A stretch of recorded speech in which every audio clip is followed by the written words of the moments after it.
Hello friends, welcome back to our channel. ഇന്നത്തെ വീഡിയോയിൽ നമ്മൾ പൈത്തണിലെ ഒരു സിമ്പിളായിട്ടും വളരെ യൂസ്ഫുൾ ആയിട്ടും ഉള്ള ഒരു ട്രിക്കാണ് പഠിക്കാൻ പോകുന്നത്. രണ്ട് വേരിയബിൾസിന് ഉള്ള വാല്യൂസ് നമ്മൾ സ്വാപ്പ് ചെയ്യാൻ സാധാരണമായി നമ്മളൊരു തേർഡ് വേരിയബിൾ ഉപയോഗിക്കാറുണ്ട്. ഉദാഹരണം, ഇവിടെ എയുടെ വാല്യൂ 10ഉം ബിയുടെ വാല്യൂ 20. ബട്ട് പൈത്തണിലെ ഒരു സ്പെഷ്യൽ ഫീച്ചർ ഉപയോഗിച്ച് തേർഡ് വേരിയബിൾ അല്ലാതെയും ചെയ്യാം. ഇത് കാണുമ്പോൾ ഒരു ചെറിയ കോഡാണെങ്കിലും ഇതിൻ്റെ പിന്നിൽ മൾട്ടിപ്പിൾ അസൈൻമെൻറ്റ്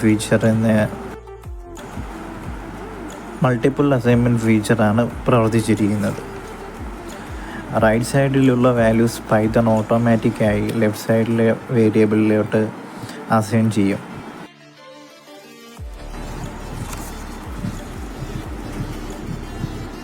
അതുകൊണ്ട് എയും ബിയും സ്വാപ്പാകും. ഇങ്ങനെ പൈത്തണിലെ വേരിയബിൾ, നമ്പേഴ്സ്, സ്ട്രിങ്സ് തുടങ്ങി പല വാല്യൂസും ഈസിയായി സ്വാപ്പ് ചെയ്യാം. ഇതുപോലെ കൂടുതൽ പൈത്തൺ ടിപ്സ് ആൻഡ് ട്രിക്സ് പഠിക്കുന്നതിന് ചാനൽ സബ്സ്ക്രൈബ് ചെയ്യാൻ മറക്കരുത്. Thank you for watching.